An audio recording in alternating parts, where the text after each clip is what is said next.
ইবাদত করো, ওলি হতে পারবারে গোলাম। আল্লাহর ইবাদতের পরে মা বাবার খেদমত করো, ওলিয়ে কামেল হওয়া যাবে। যেমন ওলিয়ে কামেল হয়ে গেল ওয়াইস আল কারনী রহমাতুল্লাহ আলাইহি।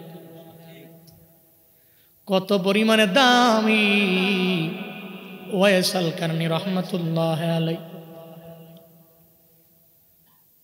ইয়ামেনের কর্ণ অঞ্চলের গভীর জঙ্গলের মধ্যে বাস করে। মায়ের লইয়া ঘরের মধ্যে ওয়াইস আল কারনীর ছাড়া আর কোনো মায়ের ছেলেও নাই, কোনো মেয়েও নাই, কোনো সন্তানও নাই। ওয়াইস আল কারনী রহমাতুল্লাহ আলাইহি একদিন যখন আমার নবী সেই কালেমা পড়ে মুসলমান হয়ে গেলেন, নবীর প্রেম অন্তরের মধ্যে ঢুকে গেল। মায়ের কাছে বারবার বলে, মারে বিদায় দাও, নবীরে দেখবো, বিদায় দাও, নবীরে দেখবো। মায়ে কয়, নবীরে দেখতে যাইস না, গেলে আমি মায়ের কে দেখবে, আমার আর কোনো দ্বিতীয় সেকেন্ড নাম্বার কোনো ছেলে নাই। ও ছেলে আমার খেদমত তুমি করবা, আমারে লালন পালন করবা, আমি মায়ে তোর জন্য রবের দরবারে দোয়া করে দিমু। নবীর প্রেমিক ওয়াইস আল কারনী মায়ের কথা শুই না আমার নবীর জিয়ারতেও গেলেন না। আল্লাহ আদেশ করেছে, আল্লাহর ইবাদত করার পরে খেদমত চলবে কার? আল্লাহর ওই আইন মানতে গিয়ে নবীর দরবারে যেতে পারে নাই ওয়াইস আল কারনী। এদিকে তো আল্লাহ বড্ড খুশি হয়ে গেল, মা চোখের পানি ফেলায় রবের দরবারে আবদার জানে, আল্লাহ গো আমার ওয়াইস আমার বড় আশিক, আমার বড় পাগল, আমি জানি মায় দোয়া করলে তুমি আল্লাহ ফিরাইয়া দাও না। ও আল্লাহ আমার ওয়াইসের জন্য তোমার দরবারে দোয়া করি, আমার ওয়াইসের তুমি ওলি না ওলিউল আউলিয়া বানায়া দাও। চিল্লা পড়ো না মারহাবা।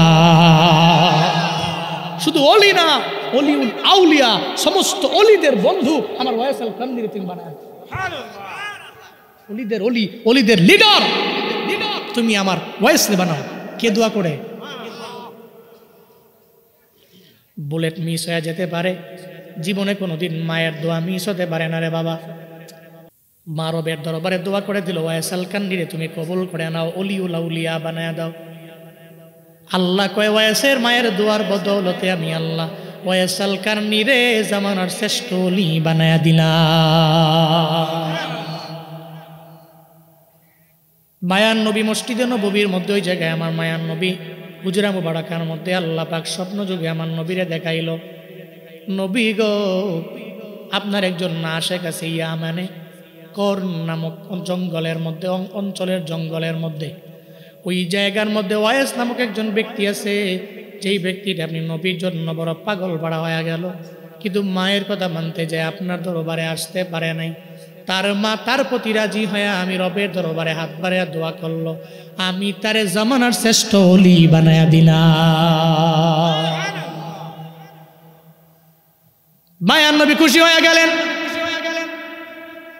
ওয়াইস আল কারনীর প্রতি আমার মায়ান নবী খুশি হয়ে আমার নবী ওমরে ডাক দিলেন, আলীরে ডাক দিলেন, আয় আয় আমার ওয়াইস আল কারনীর জন্য একটা জুব্বা হাদিয়া নিয়ে যাইও, আমার মরণের পরে চিল্লা পড়া যাবে কি মারহাবা। হযরত ওমর আলী বড় অবাক, নবী আমাদের দেয় না, ওয়াইস আল কারনীরে দেয়। মনে হয় কাহিনী একটা আছে রে, রবের দরবারে মনে হয় ওয়াইস আল কারনী বড় কবুল হয়ে গেল নবীর প্রেমের সাগরে ডুব দিয়া। মায়ার নবীকে জানায়া দেয়, নবী আপনার ইন্তেকালের পর আমরা ওয়াইস আল কারনীর দরবারে যাওয়ার পরে তারে কেমনে চিনবো জানা নাই, কেমনে চিনবো আমরা জানিও না, দেখিও নাই জীবনে। মায়ার নবী ডাক দিয়া বলে, রে ওমর, ওই ওয়াইসের কেমনে চিনবা? ওয়াইস আল কারনীর চিনার জন্য আমি তোমাদের বলে দেই, তার চোখটা এমন হবে, তার নাকটা এমন হবে, তার কানটা এমন হবে, তার চেহারা এমন হবে, তার হাতটা এমন হবে, তার পাটা এমন হবে। শুধু তাই না রে, ডান হাতের মধ্যে একটা সাদা অংশ দেখতে পারবা, ওটা দেখলেই বুঝবা ওটা ওয়াইস আল কারনী। ওমর আর আলী আমার নবীরে জানায়া দেয়, অবাক হয়ে গেলেন। মায়ার নবী গো জীবনে কোনোদিন ওয়াইসরে দেখলেন না, আপনার দরবারে আসেও নাই, আপনিও জীবনে কোনোদিন ওর দরবারে যান নাই, কেমনে তারে চিনলেন একটু বলেন না। আমার মায়ার নবী বলে, ও আমার সাহাবী ওমর, আমার ওয়াইসরে আমি আমার স্বচক্ষে জীবনে কোনোদিন আমি আমার ওয়াইসরে দেখতে পারি নাই রে, জীবনে কোনোদিন আমি স্বচক্ষে দেখি নাই, কিন্তু আল্লাহ পাক রব্বুল আলামিন আমার ওয়াইস আল কারনীরে স্বপ্ন যুগে একবার দুবার না বহুবার আমার সাথে সাক্ষাৎ করায়া দিয়েছে।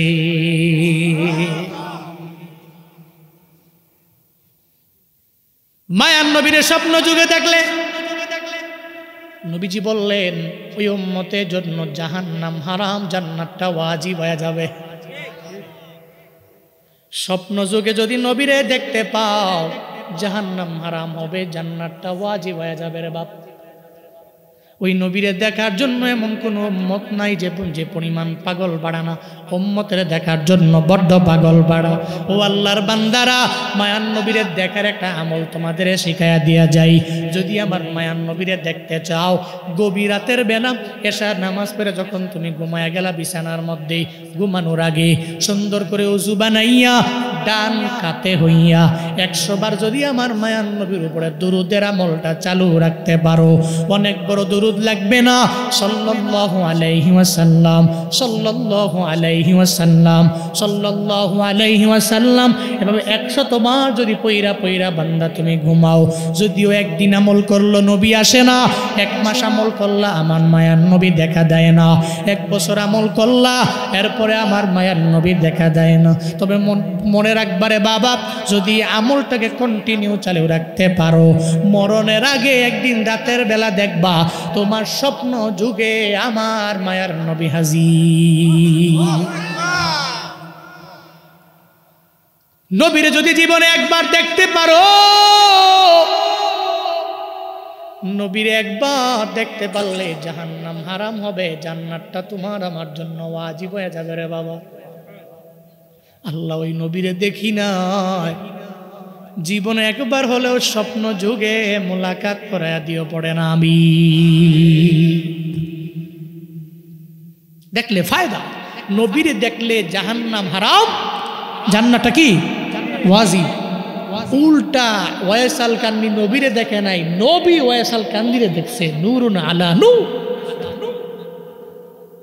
আমি তারা দেখছি স্বপ্ন যুগে, এমনি এমনি এমনি এমনি বর্ণনা করবে। কি প্রেম, কি আদর, কি মায়া, সুবহানাল্লাহ জুড়ে পড়বেন না। মায়ান নবীর ইন্তেকালের পর হযরত ওমর আর আলী নবীর ইন্তেকালের পরে জুব্বাটা নিয়ে যখন চলে গেলেন ইয়ামানের মধ্যে, ওখানে যাওয়ার পরে সবার জিগায় কর্ন নামক এলাকার মধ্যে যায়, কয় ওয়াইস আল কারনী কোনটা চিনুনি, কয় কেউ বলে চিনি না। হঠাৎ করে একটা রাখালের সাথে মুলাকাত হয়ে গেল, রাখালরে বলে ওয়াইস আল কারনীরে চিনুনি, কয় চিনি, আমার দলের লোক হইতো, অনেক বেশি বড় লোক না, গরিব মানুষ। সমাজে দেখবেন বড় লোকের দাম আছে, সবাই চিনে, বিয়াতে দাওয়াত দেয়, গরিবের চিনেও না, বিয়ার মধ্যে দাওয়াত দেয় না, ঠিক কিনা? ধনীরে দাওয়াত দেয়, ধনীরে দাওয়াত দিলে মামু আছে মামু, গরিবের খবরও নেয় না, গরিবের দাওয়াত দিলে দিত না, ঠিক কিনা?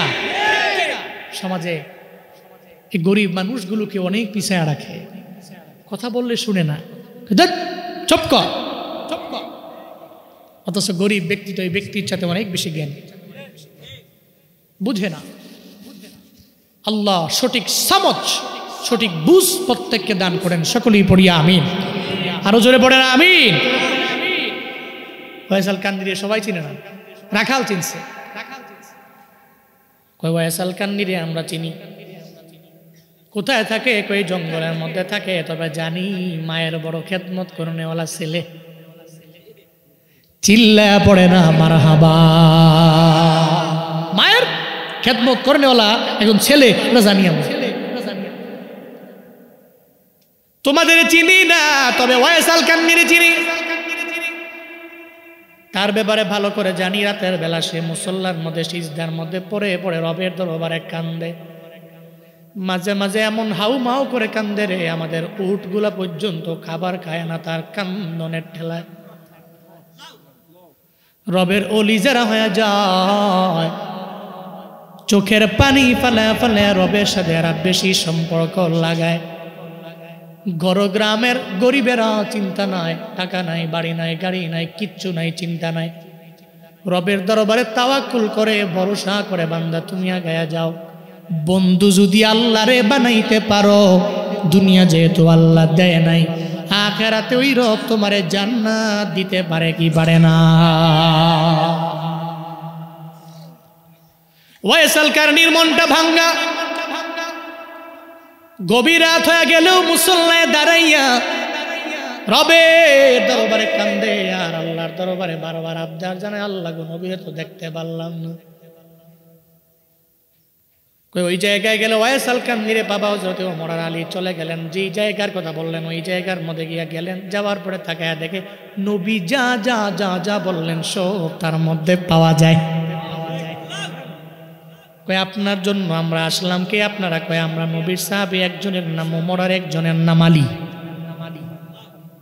কয় কেমন দামি মানুষ আমার দরবারে আপনারা চলে আসলেন। আমার মনে হয় রং জায়গায়, ভুল জায়গায় আপনারা আসলেন। আমি সেই ওয়াইসাল কারনি না যে এত পরিমাণে দামি হয়ে গেছি, নবীর সাহাবীরা আমার দরবারে আসছে। ওমর আলী ডেকে বলে, ওয়াইসাল কারনি নিজের আর গোপন রাখো না। কতদিন আর নিজের গোপন রাখবা? আল্লাহ তো তোমার বিষয়টা আমার নবীরে জানায়া দিয়েছে। আল্লাহ জানায়া দিয়েছে রে, নিজের আর গোপন রাখো না, প্রকাশ করে দাও না রে ওয়াইস। রবের দরবারে তুমি দামি হয়ে গেলা। আমি ওমর আর আলী চলে আসলাম, ধরো ধরো এই জুব্বাটা আমার নবী তোমারে দিল। নবী বলেছে এই জুব্বাটা পরে তুমি যখন নামাজের মুসল্লার মধ্যে বসে যাবা, আমার নবীর উম্মতের জন্য তুমি দোয়া করবা। চিল্লা পড়া যাবে কি মারহাবা? ওয়াইসাল কারনি জুব্বা বললেন, মায়ার নবীর জুব্বা মুবারক কত পরিমাণে দাম। যেই নবীর দেহ মুবারকের দাম এত পরিমাণে বেশি, ঘাম মুবারকের দাম এত পরিমাণে বেশি রে বাবা। সাহাবায়ে কেরামেরা যে ঘাম মুবারক বোতলের মধ্যে নিয়ে যাইতেন, ঈদের দিন যখন এসে যাইত আমার মায়ার নবীর ঘামগুলা আতর হিসেবে দেহের মধ্যে মাইখা ঈদের ময়দানে যাইত। বিয়ার কাজ যখন সম্পাদন করত, আমার মায়ার নবীর দেহ মুবারকের ঘাম মুবারক গুলা এদের বিয়ের অনুষ্ঠানে এরা দিত। সত্যিকারের আশিক তো তারা, নবী প্রেমিক তারা। চিল্লা বলো ঠিক কিনা? আশিক এদের মুখে মানায়, আমার মতো হোমরা সোমরার মুখে মানায় না। আমি দাড়ি তো ঠিক মতো রাখতে পারলাম না, আমি তো ঠিক মতো জুব্বাই নেসপেশাক পড়তে পারলাম না, আমি তো পাগড়ি পড়তে পারলাম না, আমি তো 5 ওয়াক্ত নামাজ বা জামাত আদায় করতে পারলাম না। আমি সত্যিকারের আশিকটা হইলাম কি করে? হইলাম কি করে?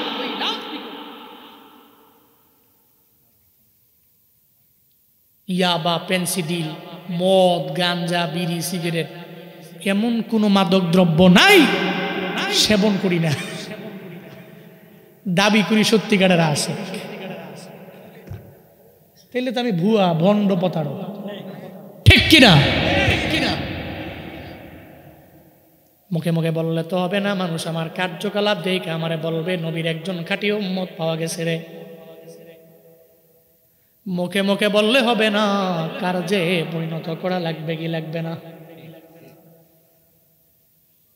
মায়ান নবীর জুব্বা মোবারক পইরা ওয়াইসাল কারনি চলে গেলেন মুসল্লার মধ্যে, নামাজে দাঁড়ায় সিজদায় গেলেন। আল্লাহকে বলতে লাগলেন, আল্লাহ আপনার সাথে আমার যে সম্পর্ক ছিল এটা নবী কেমনে জানলো? যারা ওলিয়ে কামেল এমন একটা হালাতে তারা যায় আল্লাহর সাথে কথাও বলে। আল্লাহ কয়, ওয়াইস রে আমার নবীরে আমি জানায়া দিয়েছি। কেন জানায়া দিলেন? কই জানায়া দিয়েছি কারণ তোমার ভিতরে নবীর প্রেম অনেক পরিমাণে আছে। তোমার মায়ের দুয়ার বদৌলতে আমার সবচেয়ে কাছের বান্দা আমি তোমারে বানায়া নিলাম ওয়াইসাল কারনি রে। যেহেতু জানায়া দিলেন নবী আমারে বলছে উম্মতের জন্য দোয়া করতে, সিজদার মধ্যে পড়লাম আমি এছাড়া উঠবো না ততক্ষণ যতক্ষণ উম্মতে মুহাম্মদীরে শতভাগ আপনি মাফ না করবেন। পড়েন সুবহানাল্লাহ। আল্লাহ পাক বলে ওয়াসরি শতভাগ আমি মাফ করতে পারবো না, শতভাগ যদি আমি মাফ করে দেই রে ওয়াইস, শতভাগ যদি আমি মাফ করে দিই। এর মধ্যে অনেকে আছে বেনামাজি, অনেকে আছে বেরোজাদার, অনেকে আছে আব্বা আম্মার খেদমত করে না, অনেকে আছে চুরি করে, ডাকাতি করে, মিথ্যা বলে, অন্যায় করে, অপরাধ করে। সবাই রে মাফ করে দিলে তাহলে তো এই ব্যক্তিগুলোও সবার মধ্যে আছে না রে ওয়ে, শতভাগ মাফ করা যাবে না। যা যা সিজদার মধ্যে 10 ভাগ মাফ করে দিলাম। ওয়াসাল কারনি তো এমন পাগলা, আমার রবের প্রেমে পাগলা হয়ে গেল। কয় না না না না উম্মত সবাই এই মাফ করে দেওয়া লাগবে। আল্লাহ কয় ওয়াস যা তাহলে 20 ভাগ আমি আল্লাহ মাফ করে দিলাম। এরপরে আবার বলে না না ও আমার মালিক হবে না। আল্লাহ কয় তাহলে 30 ভাগ মাফ করে দিলাম। কয় না না হবে না। কয় যা তাহলে 40 ভাগ মাফ করে দিলাম। এমন একটা হালাতে হযরতে ওমর আর আলী ওয়াসাল কারনির দরবারে আয়েশা বলে ওয়াসাল কারনি রে একটু উঠো না, আমাদের একটু বিদায় দাও না। সঙ্গে সঙ্গে সিজদা থেকে উঠে সালাম ফিরে বলে ওমর আর আলী সাহাবীরা তোমরা শুনে নাও, আল্লাহর সাথে সিজদার মধ্যে এমন একটা হালাতে আমি পৌঁছায় গিয়েছিলাম, তোমরা যদি কয়েক মিনিট পরে আসতা আমি আল্লাহর দরবার থেকে শতভাগ উম্মতে মুহাম্মদীরে মাফ করে লইতাম। চিল্লা পড়া যাবে কি মারহাবা। যদি কিছুক্ষণ পরে আসতা আমি রবের দরবারে কাইন্দা কাইন্দা সিজদায় উম্মতে মুহাম্মদীর শতভাগ আমি মাফ করে লইতাম। আল্লাহ তারে কোন পর্যায়ে নিয়ে গেছেন, ওই যুবককে আল্লাহ কোন পর্যায়ে নিয়ে গেছেন, একমাত্র রবের ইবাদতে। ওয়াইসাল কারনিকে আল্লাহ এমন পর্যায়ে নিয়ে গেছেন মা বাবার খেদমতে। এই জন্য মৃত্যুর আগ পর্যন্ত চলবে রবের ইবাদত, আব্বা আম্মার খেদমত। আব্দুল্লাহ ইবনে মাসউদ রাদিয়াল্লাহু তাআলা আনহু একজন মশহুর সাহাবী। উনি বলেন আমি একবার আমার মায়ার নবী জিজ্ঞাসা করলাম সালতু রাসূলুল্লাহ সাল্লাল্লাহু আলাইহি ওয়াসাল্লাম আইয়ুল আমালি আফজাল, দুনিয়ার মধ্যে সবচেয়ে দামি আমল কোনটা? কল আমার নবী বললেন আসসালাতু লিওয়াক্তিহা, সময় মতো ওয়াক্ত মতো নামাজ আদায় করা। দুনিয়ার মধ্যে সবচেয়ে দামি আমল এক নম্বরে কি? ওয়াক্ত মতো সময় মতো নামাজ আদায় করা। নামাজ পড়েননি আপনারা? এলাকার মধ্যে মাহফিল আছে বহু, ফজরে মুসল্লি নাই তো। এই যে মুরব্বীরা যারা আছে না, এই এরাই দেখবেন ফজরে, এরাই জোহরে, এরাই আসরে, মাগরিবে খালি কিছু অ্যাড হয়, এশায় দেখবেন আবার ওই আগের মতোই। আমি কি লিগেল বললাম না আনলিগেল বললাম? কই যাবেন? হ্যাঁ এক হইলে ঠিক আছে। আপনি কো হ্যাঁ ব্ল্যাক, হ্যাঁ আইবো আউইন নে, যে হাইস দিছে আউইন নে কোন মার হাবা, আরো জোরে মার হাবা।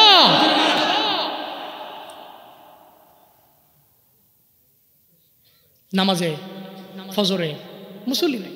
ওদিন এক জায়গায় বয়ান করতে গেছি, পিছন থেকে একজন দাঁড়ায় বইতেছে হুজুর এই যে যত শ্রোতা আছে না আপনার মহব্বত করে বয়ান শুনতেছে, এদের জিগান বয়ান কতক্ষণ চলবে? দেখবেন কইবে যে ফজর পর্যন্ত চলবে। এটা আমার দেশের ট্রেন্ডিং। বক্তা সাহেব চিল্লা জিগায় যে কতক্ষণ চলবে, কয় ফজর পর্যন্ত চলবে। এটা হুদাই কইছে, এটা আসলে বাস্তবতা নাই, এটা কয় এমনি বল। তো উনি কয় কি ফজর পর্যন্ত ওয়াজ শুনবে, এদের জিগান তো ফজরে কয়জন আইয়ে? গত বছর ওয়াজটা কইরা বাইত গেছি, ফজরের সময় আমি আর ইমাম সাহেব, আরে একজন আয় না, এমন না যে বাসায় পড়ছে, এমন না 8টা বাজে গিয়ে দরজা খুললা দেই যে ল্যাপ মুড়ি দিয়ে ঘুমায়। ঠিক কিনা? রাত 1:30 পর্যন্ত 2টা পর্যন্ত বয়ান শুই না, ফায়দা হলো কই? ফজরই তো বললেন না। সারা জিন্দেগির সমস্ত মাহফিল যদি এক পাল্লার মধ্যে দেন, আর এক পাল্লার মধ্যে যদি ফজরের নামাজটা দেন, 2 রাকাত ফরজ নামাজ, তারা সে মুসলমান। মাহফিলের পাল্লা ভারী হবে নাকি ফজরের 2 রাকাত ফরজ সালাত ভারী হবে?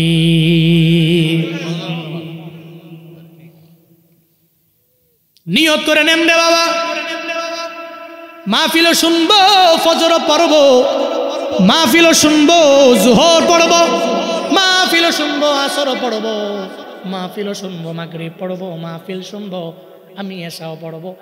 যদি নিয়ত করে বয়ান শোনা যায়, ঘর গ্রামের পাইক নীলি যুব সমাজের এই মাহফিল, জুনায়েদ আল হাবিব বলে যায়, আল্লাহর দরবারে শতবার কবুল হয়ে যাবে।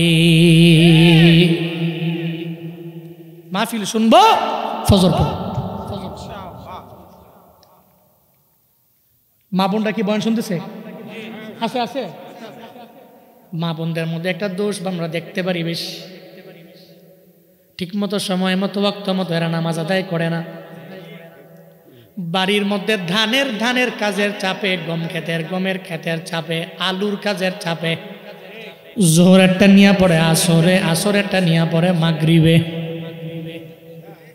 ঠিক কিনা? দেখবেন যে কাজ টাজ কইরা গুছায়া টুছায়া আসরের নামাজের আগে আল্লাহু আকবার, আজ নামাজ পড়ছে 2 রাকাত, আসর আজান দিয়ে লাইছে। এরকম আছে না নাই?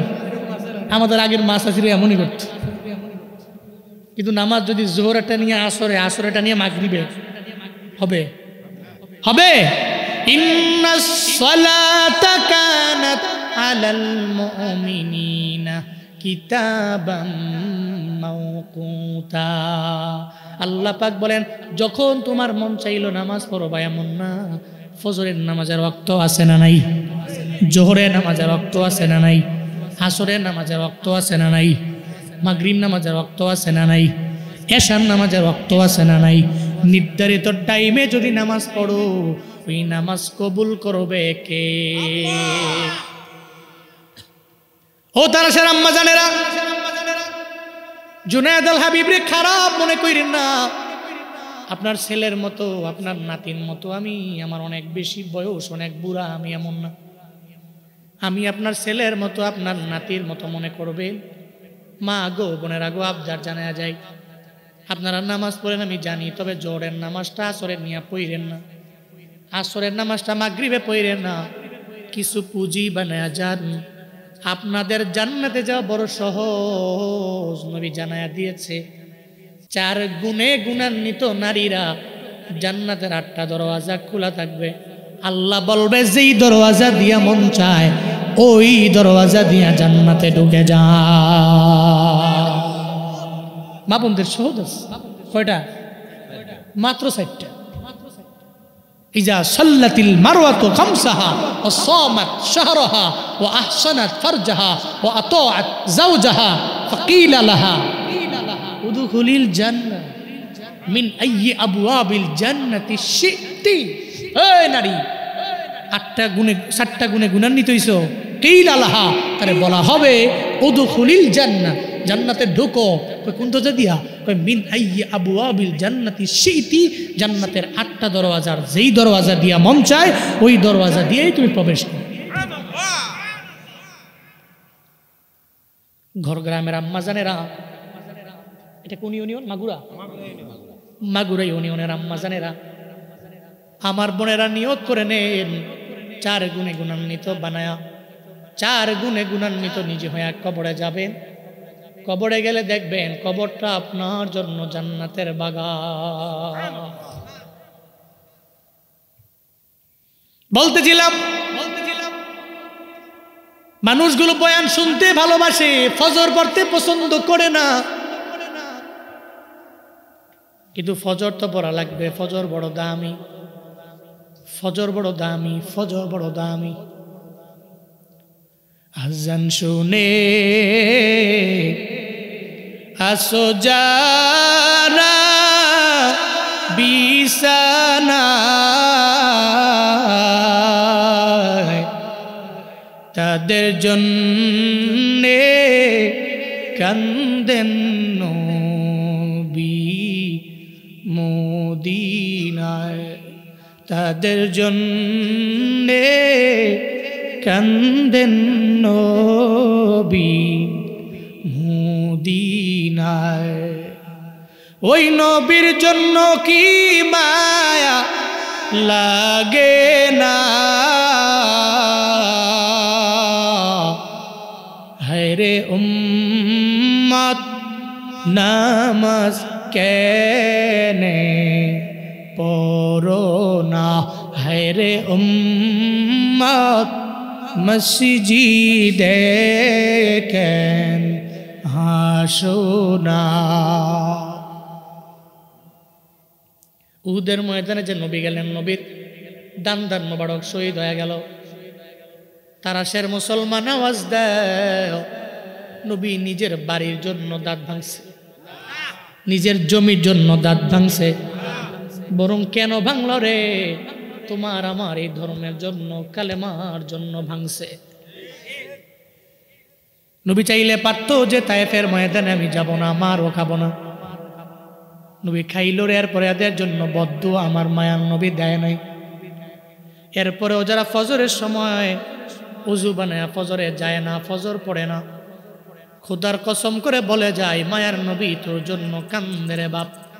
মরণের আগে যেই নবী ফাতেমার নাম দইরা কান্দে নাই, মরণের আগে যেই নবী হাসানের নাম বইলা কান্দে নাই, হুসাইনের নাম দইরা কান্দে নাই, আম্মাজান খাদিজার নাম বইলা কান্দে নাই, আম্মাজান আয়েশার নাম বইলা কান্দে নাই।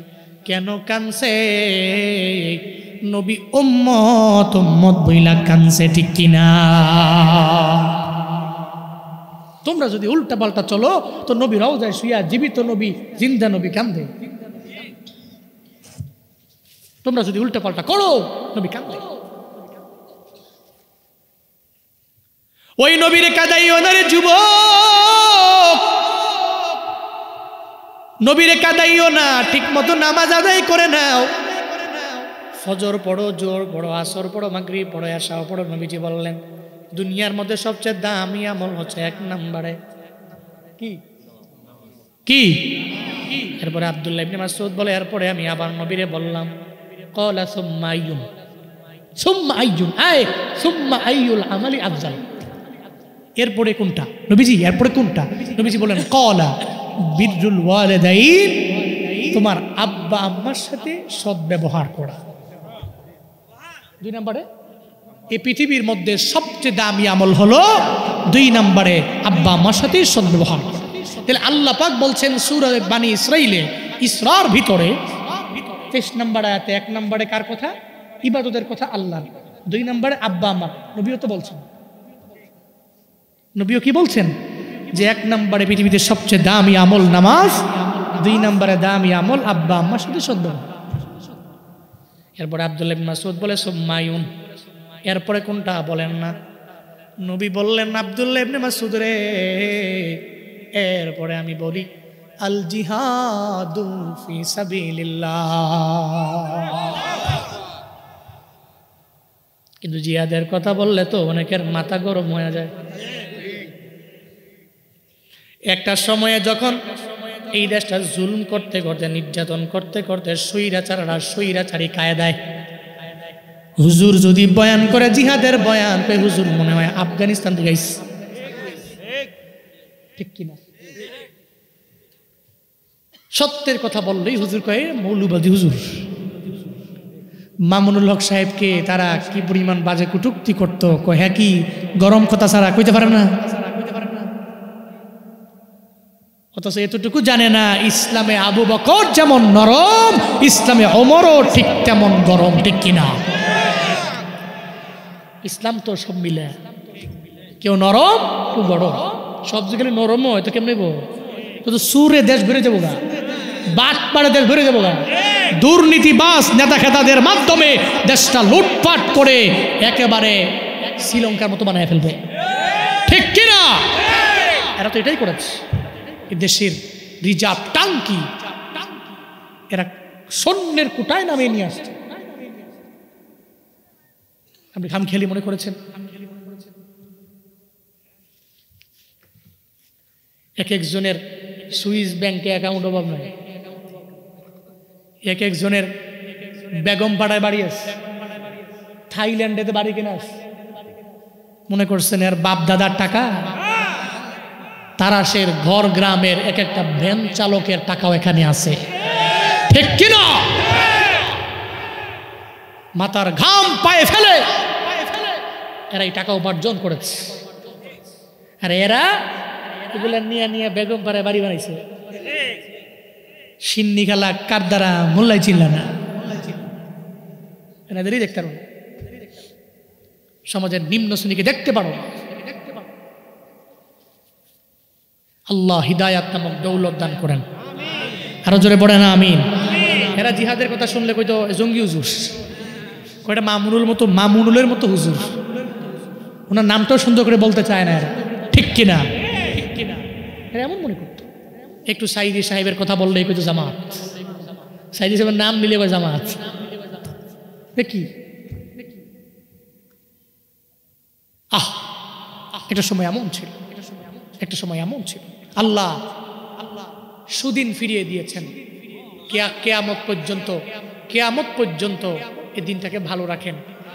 এমন নেতা আপনি দান করেন যেই নেতা দুর্নীতিবাজ হবে না, যেই নেতা জালেম হবে না, অত্যাচারের স্টিম রুলার চালাবে না, যেই নেতা কোরআন এবং হাদিসকে প্রায়োরিটি, ইসলামকে প্রায়োরিটি, উলামায়ে কেরামকে প্রায়োরিটি দিবে, আল্লাহ এমন নেতা ইন ফিউচারে আমার দেশে আপনি দান করেন। আরো জোরে পড়ে না আমিন। আল্লাহ সার্বভৌমত্ব এই দেশ শান্তি, সুকুন, রহমত, বরকত দিয়ে আপনি ভরপুর করে দেন। এমন দেশ চান না আপনারা? আমি তো চাই এমন এক দেশ হোক যেই দেশে এক একটা স্টেজে বাংলাদেশের সমস্ত ঘরানার আলেম একসাথে হোক। কি ভালো লেগেছিল আজারি সাহেব দেশে আইসা যখন সমস্ত ঘরানার আলেমদেরকে দাওয়াত দিয়েছেন এক মঞ্চে, এক টেবিলে। আপনাদের সেই দৃশ্য দেখে ভালো লাগে নাই? কত মানুষ এই দৃশ্য দেখে চোখের পানি পড়ছে। আমার দেশটা এরকম সুন্দর হলে কি ভালো লাগতো আমাদের, সবাই এক, তাহলে আমার দেশে আর মারামারি হতো না। নাস্তিক সেকুলাররা আমার বিশ্ব নবী রাহমাতুল লিল আলামিনকে নিয়ে কটূক্তি করতে পারতো না। চিল্লা কও ঠিক কিনা? এরা স্থান পেত, কিন্তু স্থান পেয়েছে এরা কেমনে? আমরা তো গুতাগুতিতে অভ্যাস বালা,